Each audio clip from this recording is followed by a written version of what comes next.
Attention to business now. The National Bureau of Statistics says Nigeria exported 58.65 billion naira in electrical energy to African countries in the first quarter of 2024. The Bureau made this known in its document titled Foreign Trade in Goods Statistics for First Quarter of the Year.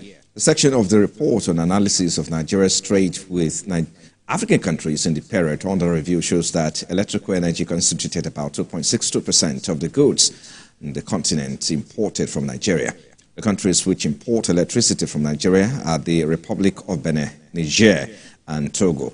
NBS says Nigeria's import from African countries in the fourth quarter of 2024 consisted mainly of kerosene type jet fuel at 31 billion naira, representing 7.72%, and petroleum bitumen at 30.45 billion naira, representing about 7.58%, among others. According to NBS, Nigeria imported goods mainly from Asia, valued at 5.95 billion naira, representing 47.12% of the total import.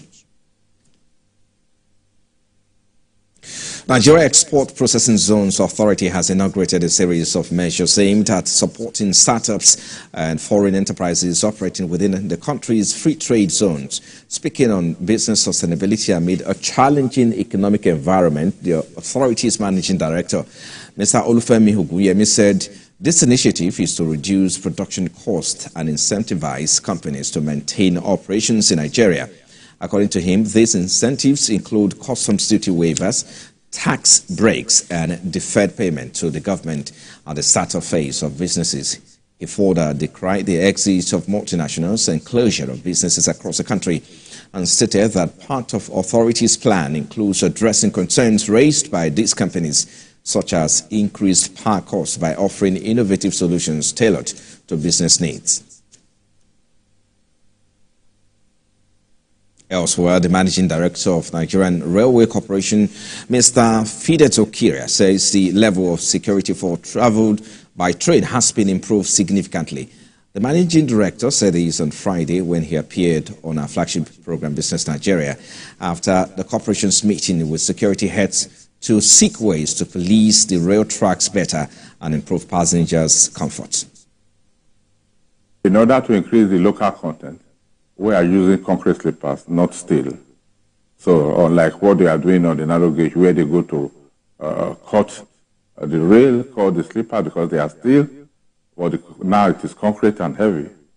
What they are doing is removing the bolt and nut that is using to hold the rail to the... We own these things. Why do we do this to ourselves? I think we need deliverance. That's what I would say, we need deliverance. Because we are now saying add another cost to rail construction. Yes. And people will already complain the cost of 1 kilometer of track is expensive. But in order to keep it safe, in order to keep that it's secured for people to operate, we need to add additional security.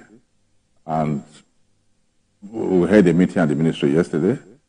And thank God the security, all the arms of security agents are cooperating, and we are discussing seriously. We are also, we already have somehow a community engagement. Okay. We are trying to improve on it, and we are also praying so that Nigerians will change their mind and know these things are made for them, not for the president, not for the minister, not for the MD. Outside Nigeria, Asian shares market were in the red earlier today as mixed Chinese economic news underlined the country's bumpy recovery, where political uncertainty in Europe affected risk appetite and kept the euro on the defensive. Chinese blue chips were off 0.2% after retail sales topped forecast by rising 3.7% in May, but industrial output and fixed asset investment both underwhelmed.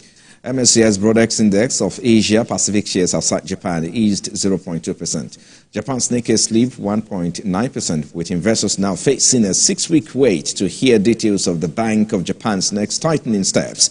Euro Stoxx 50 futures bounced 0.3% after last week's sharp losses, while FTSE futures trimmed up by 0.4%. S&P 500 futures were steady, while Nasdaq futures ordered 0.1% following a run of record finishes.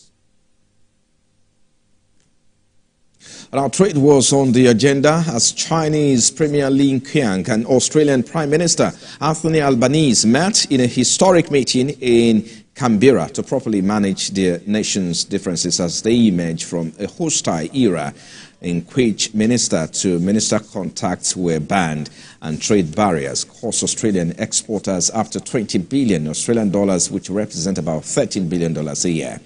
China had before now imposed trade barriers on Australian wine, beef, barley, and rock lobsters that cost Australian exporters up to $20 billion a year after the then Morrison government urged an international inquiry into the origin of the COVID pandemic. The leaders agreed to continue to grow the bilateral relationships and uphold their respective national interests.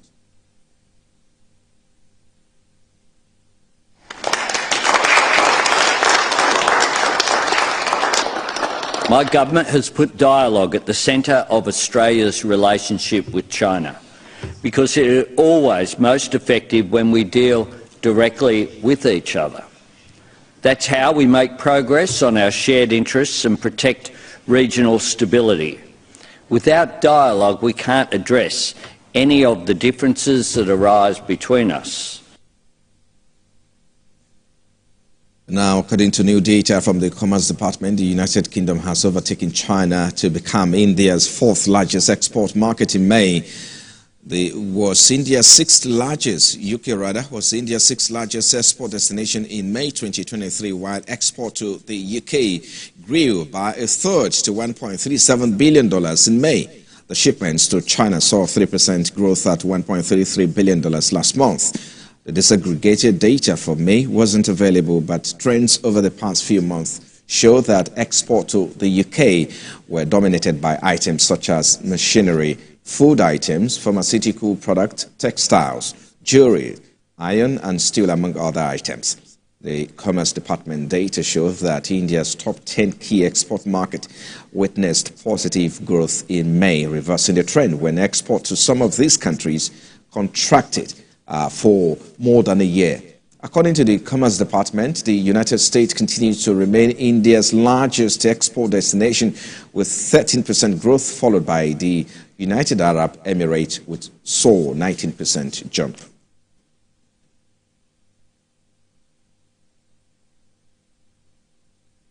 In the crude oil space, prices slipped in Asian trade after a survey on Friday showed weaker U.S. consumer demand, and as crude production in May rose in China, the world's biggest crude importer. U.S. West Texas Intermediate fell to sell at $78.41 per barrel with a price decline of 0.05%.